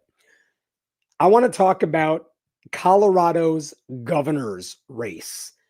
Jared Polis is the current governor of Colorado. I believe he's term limited out, which is good because he's just weird and doing very Republican-y things right now, and he's a Democrat. So anyway, the Republican front runner to be the next governor is this guy right here. His name is Victor Marx, spelled Marx, which I know is hilarious for a Republican. This guy is kind of like he came out of nowhere and jumped ahead of the pack. I'm telling you, he's the front runner in the race right now with a primary to come. But now his background is coming under a little bit of scrutiny because as people look into his background, they're realizing, wait a minute, a lot of the stuff you say doesn't really make a lot of sense. And what is his background? Well, it's in Christian ministry. And I want to talk about what he has said. So how did he go from a nobody to jumping to the front of the pack? The answer is mostly he has a massive social media following. I believe he has like 2 million followers on Facebook. He got a boost from conspiracy theorist Lauren Boebert, the congresswoman. He also served in the Marine Corps, so that looks good in an ad. He also served as an assistant to the now dead anti-LGBTQ bigot James Dobson at Focus on the Family. So he has a history of working with big Christian ministries and the Marine Corps, and he's worked with his own Christian ministry now. So it makes sense why this guy might be popular, right? Here's an article about this guy from April. Marx is the founder of the All Things Possible Ministry, a nonprofit organization based in Colorado Springs that funds projects against child exploitation. He's a first-time candidate endorsed by Boebert. He has raised nearly $620,000 since announcing his candidacy at the start of the year. Colorado does not need another politician, he said. We need a leader. Businesses are leaving the state. Families are suffering and leaving. And when we're letting criminals out, but keeping a grandmother who is a Gold Star mom in prison, that's got to stop. And the grandmother he's talking about is election denier Tina Peters, who was in jail for tampering with elections. And Jared Polis, the Democratic governor, basically just pardoned her. But so this guy, Marx, is a conspiracy theorist as well. So the thing about an unknown candidate, though, is that when people start digging into the past, you might uncover a lot of surprises. Graham Plattner of Maine is learning that right now. What's interesting in this case is that it didn't take some investigative journalist to dig deep down into his past to figure out he's a bullshitter. All it took was asking some very basic questions. And to make sense of this, let me show you a little of this man's biography. This is his campaign website from earlier this year. Victor's story. Let me zoom in here. Victor is many things: a Marine, a husband, a pastor, a father, and a survivor. More on that in a second. And a survivor who has helped rescue more than 45,000 children. Oh my God, this man sounds amazing. What else do we say? He founded All Things Possible Ministries, which has helped more than 45,000 women and children recover from abuse, trafficking, and violence. He has led over 150 high-risk humanitarian missions across the globe to rescue the vulnerable. And he partnered with law enforcement through a task force of retired intelligence and cyber experts to track predators and protect children. So you can tell why Republicans would be drawn to a guy like this. I also want to show you this. In 2024, he came out with a book, and this is what he tweeted about it. August of 2024. I wrote this book after over 130 missions to rescue women and children from terror and abuse. 130. I mean, he said 150 in the bio, but this was in 2024, so maybe he went on another couple dozen rescue missions. Who knows? Also, he sent out an email from his campaign this past February. Look at this. Just last month, our team rescued 43 children from the grips of evil predators. 43. That's so specific. I got to tell you one other thing about this guy. In 2015, when he was just a Christian minister who was like, I protect children, he did an interview with like a local PBS station because they were interested in this guy. He wasn't political at the time. But they said, your story is gripping. It is horrifying in many ways. Tell us your story. And one of the stories he told, and this is important, is that when he was 7 years old, he lived with a stepfather who was horribly abusive to him. That's why he said survivor in his bio. Now, how abusive was this stepfather? Well, Victor Marx told a story of how, let's assume the stepfather was doing some sort of shady business with some other guy. At one point, they were in a house together, the stepfather and Victor. And this strange other man comes in the building, and Victor overhears their conversation. And the snippets that he hears makes it sound like the stranger is going to kill Victor, the 7-year-old boy. But no, that's not what happened. What happened is that the stepfather actually like drugged or tied up the stranger, handed Victor, a 7-year-old, handed Victor a gun and said, you, Victor, are going to kill this man. And Victor tells this story that he had his hand on the trigger, but he couldn't do it. He couldn't pull the trigger. And then the stepfather came around him with his hand on the trigger. The stepfather put his hand over Victor's hand and did pull the trigger, and that man was killed. That is the horrifyingly traumatic story that Victor told about his childhood. That's why he says today he is a survivor, and he wants to make sure Nothing like that abuse ever happens to any other kids. So he's in the business of protecting kids who might be abused. That's his life story. I mean, very compelling. Okay, so these days, now that he's running for office, he doesn't do a ton of interviews. Not with credible journalists. He'll do interviews with right-wing media outlets, but not necessarily people who are going to grill him.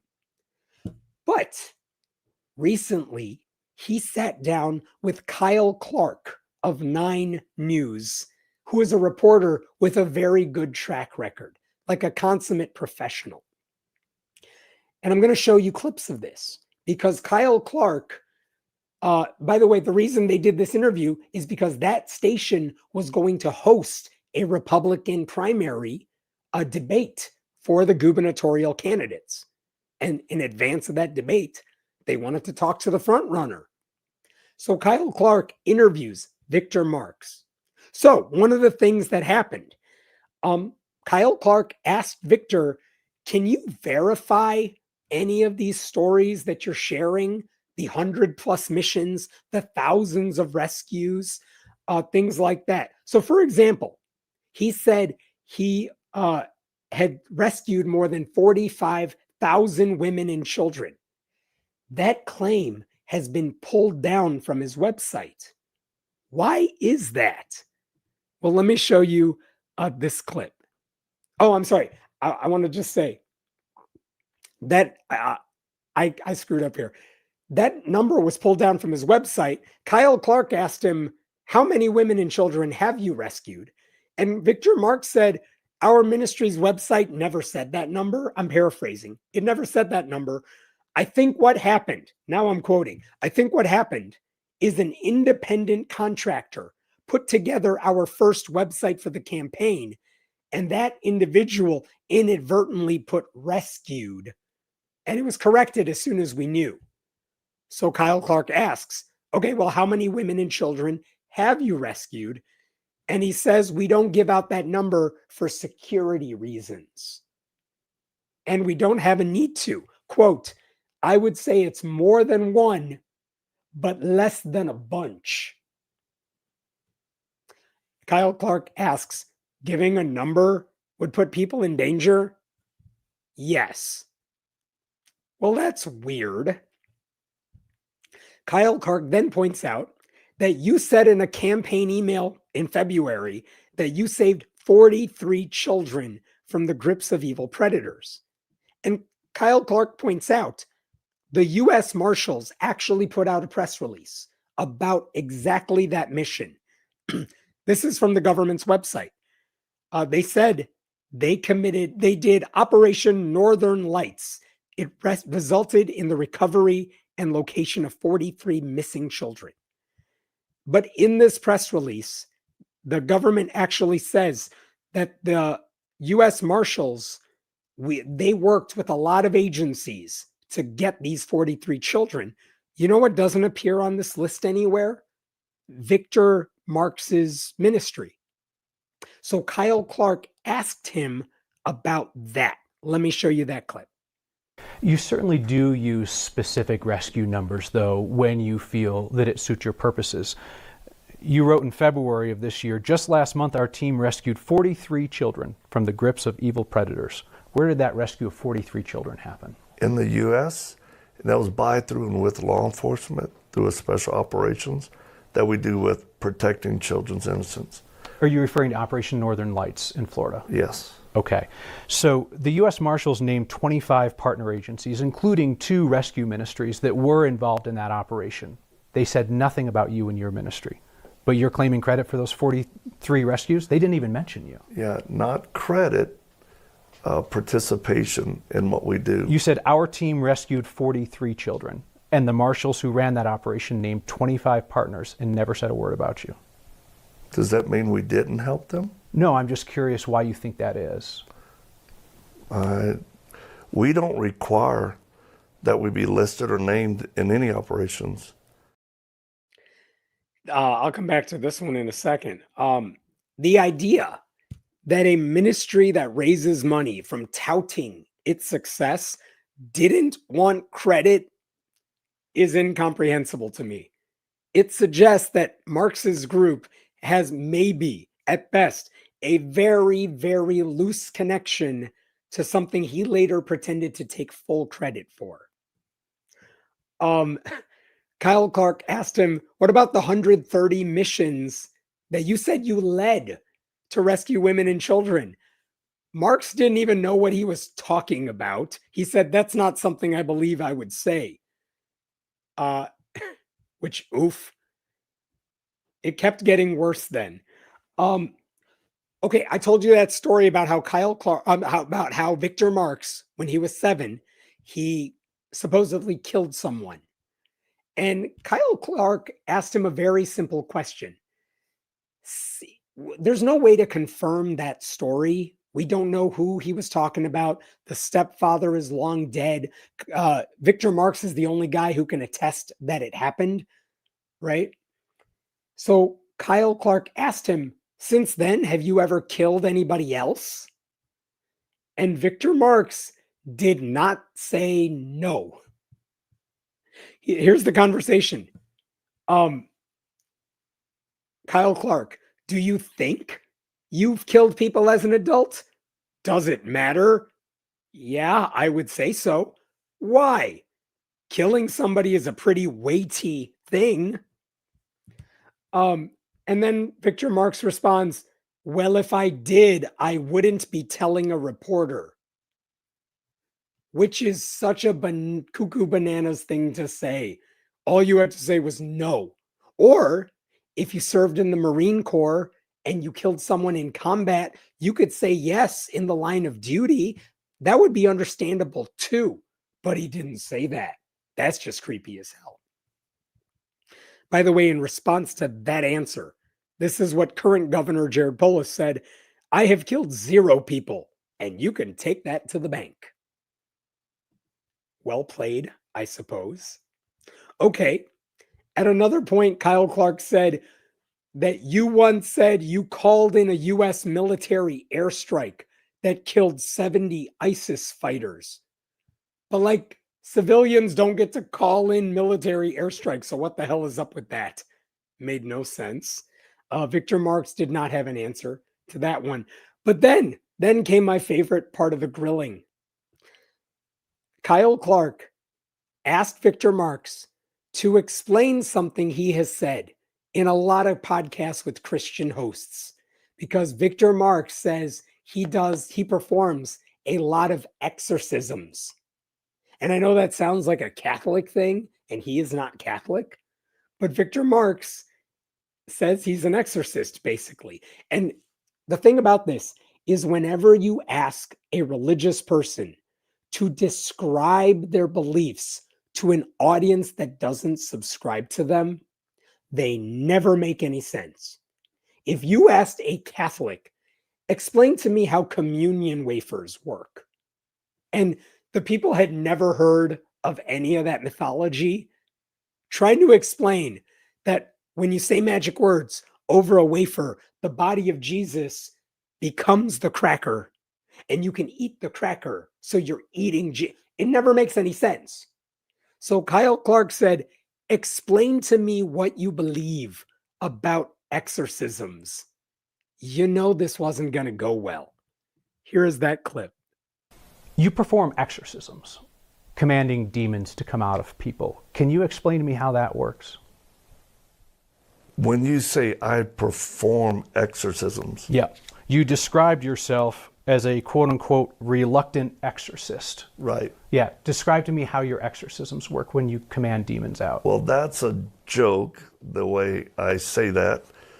But as a follower of Christ and someone who's very familiar with evil, that's been both forced upon me as a kid and then seeing the effects of it in humans' lives, I believe the Word of God, that I can pray for people and see people set free from whether it's demonic oppression.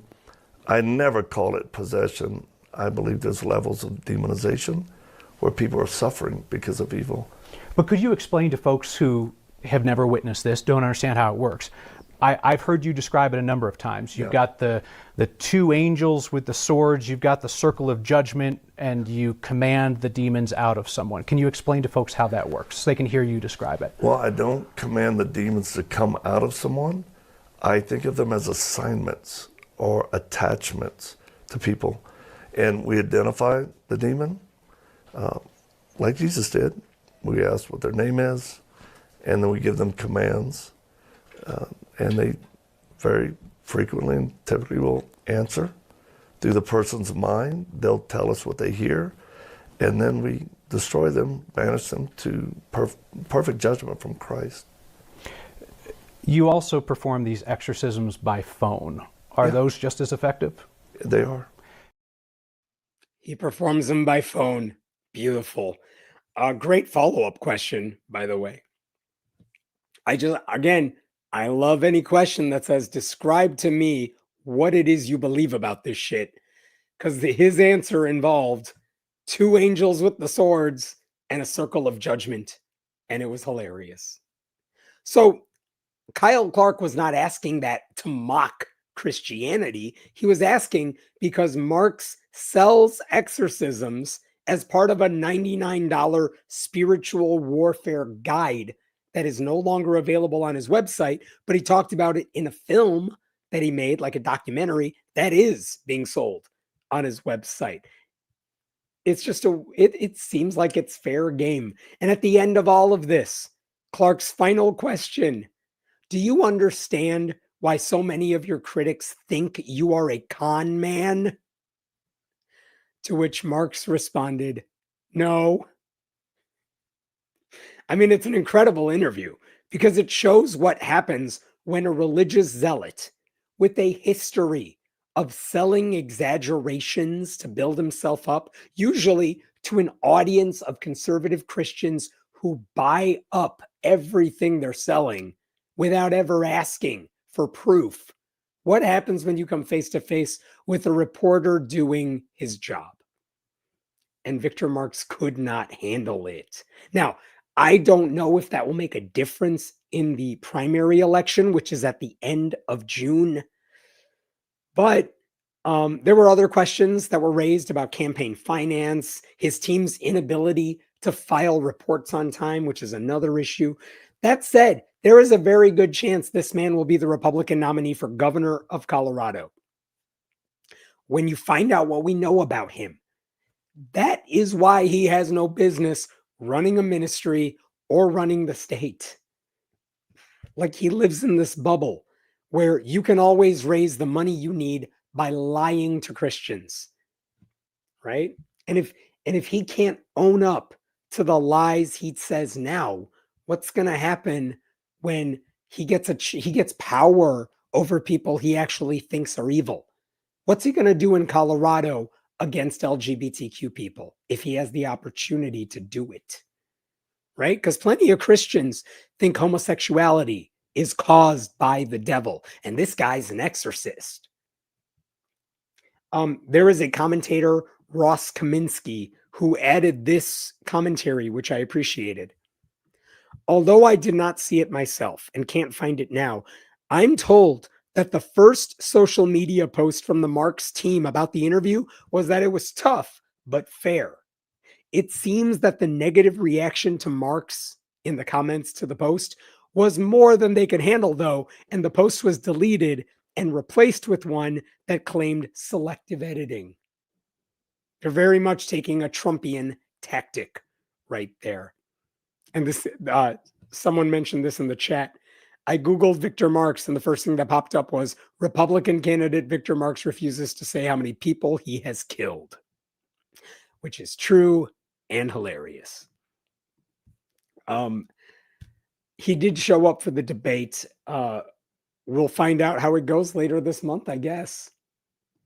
Anyway, I will stop this story there. Any other questions before I move on?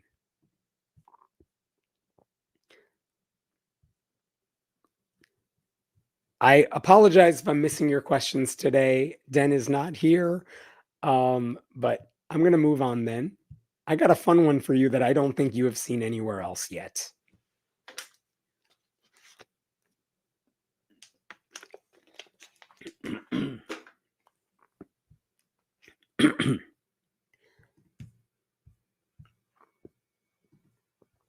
Okay. This is just a reminder that I lost my voice the other day. I'm getting better, but I wanted to do the live stream anyway, so please deal with my voice. I want to tell you about just the greatest thing in the world, and it is this bus line that used to exist in Poland. So as you can see, this is bus number 666, and it goes to the city of Hel. Hell. That's right. This is bus route 666 to hell. Truly one of the greatest marketing opportunities for public transportation you have ever seen. But and I will also mention, if you look at a map of Poland, this is like a small section of Poland, far, far away from Krakow, which I believe is like down there. This is hell right over there. It's like an island paradise almost. That little peninsula, it's just beaches everywhere. It looks beautiful. But if you could take the bus ride to hell, sounds awesome too. So in Poland, there was a bus company that used to offer this route because people needed to get there. But in 2023, they said we're shutting down that particular bus route. And here's what they said back at the time in 2023. They said the translation was, this year we are turning the last 6 upside down. So bus route 666 was turning into bus route 669. They would continue driving to hell, but they were getting rid of route 666. They were very excited about that. Why did you do that? Come on now. And the reason they ended up doing this is because it seemed like the name of the town and bus route 666 was creating more problems for the bus company than they felt it was worth, especially given that all of this was a huge coincidence to begin with. And it turned out they had been getting a lot of complaints from Catholics. One conservative Catholic website said this was malicious. They had a lot of people sending them complaints through their customer service. One website also said this strikes at the Christian order of the Polish state and its foundations, and hence at the good of all of us. As if the bus route used that number specifically to persecute Christians. And the thing is, when the company itself, they didn't explain their decision, but according to news sources at the time, let me show you this. Someone who oversees the bus company's route planning confirmed that such complaints were indeed behind the firm's decision. For years, we've received objections from opponents of this number. So we changed it from 666 to 669, which is less controversial and less conspicuous. However, he revealed that in the 2 days since the change was announced, the firm has been inundated with complaints from the other side by those who want the old 666 back, which is awesome and adorable. But they didn't change it back.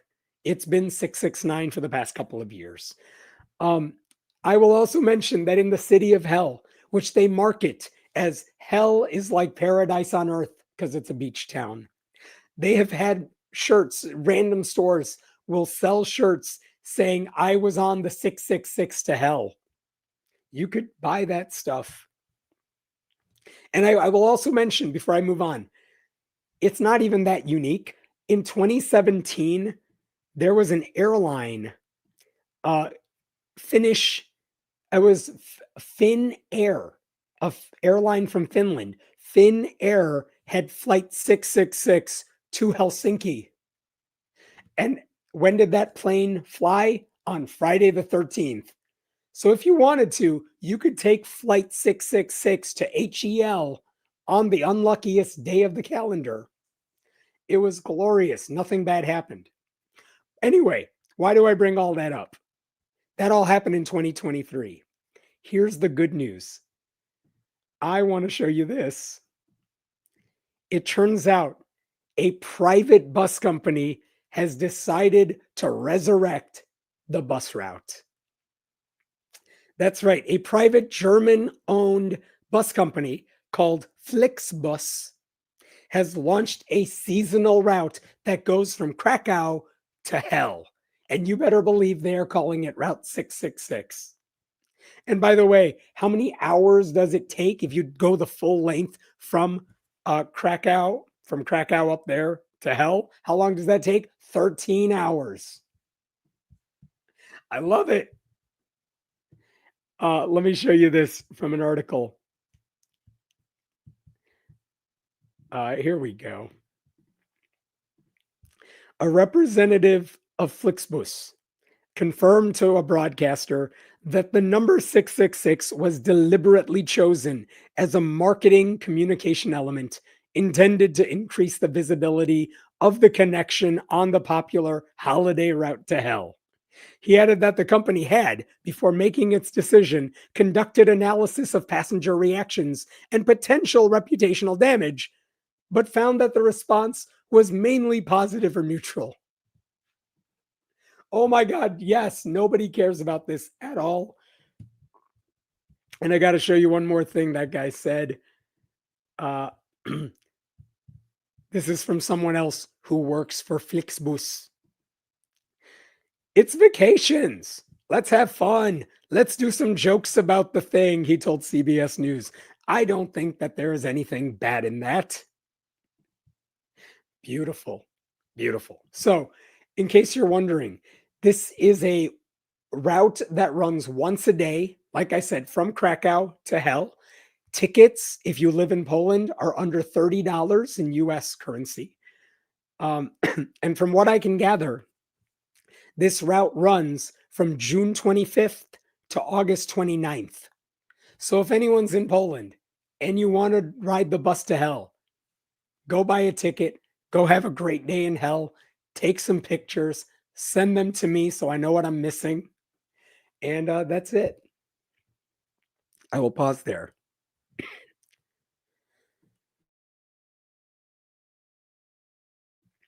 Any questions here? They understood the market. Yes, they did. All right, I'm just going to jump to one last story.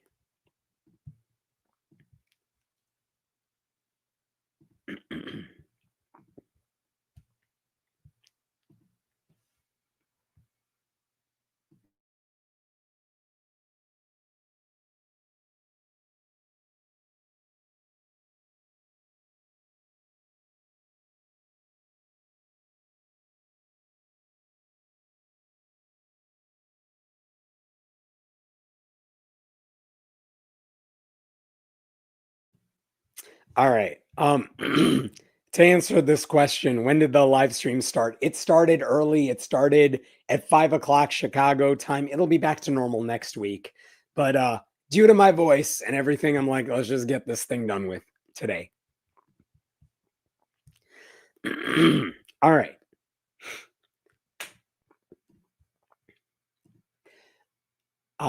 Quick note to those of you just tuning in. My voice sounds hoarse right now. It happened yesterday. I had to do the live stream. I'll be fine by next week. Sorry you have to deal with this. One last story for you. I wanted to talk about this awful tweet from Representative Andy Ogles of Tennessee, I believe. This is what he tweeted earlier this week in honor of Pride Month. Homosexuality has no place in America. Happy Nuclear Family Month, which is a thing the right is trying to do now because they want to exclude families with same-sex parents. So they're like nuclear families, like wife, husband, they're totally white. They got to have like their own kids, but it's fine if the kids are adopted. That's cool. Like it's basically nuclear family means everyone except gay people. But this is what Andy Ogle said. Homosexuality has no place in America, which is such a bigoted thing to say. I mean, I know there are bigots in Congress, But like, this guy's not even saying I oppose like predators. He's not saying I oppose same-sex marriage. I have religious reasons for opposing this. No, he's just saying homosexuality has no place in America. So if you are gay, you don't belong here. And that is such a deeply, deeply awful thing for anyone to say. And in response to that, a lot of people spoke out in ways that may have been surprising. This is something that Congressman Mike Lawler, who is also a Republican, said. Homosexuality, he's a Republican. Homosexuality exists in America. In fact, Andy, you have family, friends, neighbors, colleagues, and constituents who are gay and lesbian. It doesn't make them less than or somehow unworthy of being an American. What an absolutely idiotic statement to make. That is a wonderful thing for Mike Lawler to say. Also, Mike Lawler is a horrible congressperson for all the other reasons, but not that one. And as you could see, Andy Ogles deleted that tweet later, which is that a good thing or a bad thing? Like, that is very much a thing Andy Ogles would say. He has a history of making bigoted comments like that, but it is a little weird that was the tweet he decided to delete because he was getting pushed back. Because even conservatives are like, hey, when you bigot, you got to bigot the right way. You can go after same-sex marriage. You can equate gay people at pride parades with predators, but you can't go after homosexuality. Our party says it's okay if you are gay, but like churches, you just can't act on it. That's the party line. What are you doing, Andy? So he deleted that. And the most interesting thing about it is that Andy tweeted later that night a very different story. He said this: earlier today, while working on the farm, reminder everybody, he's a farmer, my phone began going crazy because of a post made by a member of my communications team. The post was stupid, hurtful, and a complete distraction from my America First focus. The employee has been reprimanded. Oh, really? A staffer sent that one out, even though it sounded just like you. And also, not only did it sound like you, it's the sort of thing you tweet all the time. Someone followed up and said, who's the employee? Like a reporter asked him, which employee? He would not answer. The reporter asked, how did you reprimand them? He did not answer because, of course, this is a lie. He tweeted it. He got backlash. He's like, let me blame a staffer. That's what we do here, right? So Andy Ogles deleted the tweet and then clearly lied about how that tweet was made. And the lie infuriated conservative Christians. Look at this from Joshua Feuerstein. Don't be a little bitch. Own it like a man. Homosexuality has no place in America. I love it when conservative Christians fight. And even Joshua's like, come on, man, you said it. Just take ownership of it. And I got to say, I agree with him there. I think Ogles should own it. He said it. Don't walk away from it. I also wanted to show you another thing, which is in March, we talked about this on the live stream. Here's another thing Andy Ogles tweeted that is very much still up and never deleted. Check this out. Muslims don't belong in American society. Pluralism is a lie. This is not a screenshot. This is literally on his page right now. So he says the same thing. These people don't belong in America, which is what he said about homosexuality. Except this time, he's not talking. The reason this was so problematic is he's not talking about Sharia law. He's not talking about extremists. He is just saying all Muslims don't belong in America. He also said pluralism is a lie when it's the foundation of our country. He also got backlash for this. But guess what? He did not delete this. He did not blame it on a staffer. But during Pride Month, when he said basically the same thing about gay people, he's like, oh no, I crossed the line here. So I only point this out to say, now we know where the Republican line is at. If you are bigoting against all gays during Pride Month just for existing and saying they're not American, that's too far. But if you go after Muslims ever and say they're not American, Republicans are fine with that. Because Ogles has not taken that one down. That's where the Republican Party is at. By the way, you know who else lashed out against Andy Ogles for that tweet? Look at this. Ted freaking Cruz. Ted Cruz, speaking to TMZ, Cruz said, for all of recorded history, homosexuals have been part of humanity, and added that the behavior of consenting adults is their business. That very much does not sound like anything Ted Cruz has said. You may recall the Supreme Court only overturned the idea that sodomy was illegal, like in our lifetime. It was relatively recently. I can't remember the year, but like a couple decades ago. And conservatives are mad about that still. But again, they'll get mad about this stuff. It amazes me the sort of things Republicans will get mad about and what they let slide. And this is the thing that somehow they were furious about. I don't get it. I don't understand Republicanese. One of the reasons Andy Ogles said Happy Nuclear Family Month is because in Tennessee, they just passed a resolution. Look at this. The post came less than 2 months after Governor Bill Lee signed a resolution formally recognizing June as Nuclear Family Month. That resolution defines a nuclear family as one husband, one wife, and their kids, including biological, adopted, and foster children.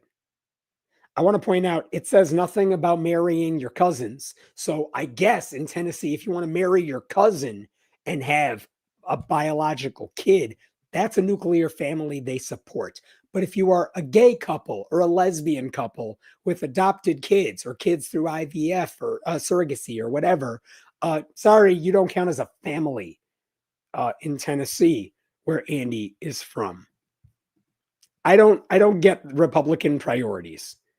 Anyway, I just wanted to point that out because it is weird that Republican backlash managed to get a conservative bigot to take down one of his worst posts ever, even though he hasn't done that for things he has said that are virtually identical and that he very much took credit for. That's his voice, that's his writing. But somehow this tweet he wants to blame on a staffer. Weird. Any last question here? Otherwise, that was it. Rats fleeing the ship. I thought about that for a second myself, but I'm like, what ship are they fleeing? Because Republican policies are bigoted. So it's not the bigotry they're afraid of. When Trump does it, they're fine with it. So it's not incompetence and stupidity and war they're against. Like, I think Andy Ogles is just not that popular. So when he does it, they're like, all right, I don't like that. If George Santos gets arrested, they can go after him for being charged with like insider trading. But if there's a law that allows it to perpetuate, they're fine with it. Like, come on now. Thank you for pointing this out. The ruling was from 2003. Anything else here? All right. I think that's it. I'm going to call it a night. I'm going to go pour boiling hot tea directly down my throat. I should be back next week on Thursday at the usual time. I hope I get to see Den then as well. As usual, you know the drill. Go subscribe to friendlyatheist.com, and you can always support the channel by going to patreon.com/Hemant. Have a good weekend. Thank you for bearing with me. And I will see you healthy next week. Bye, everybody.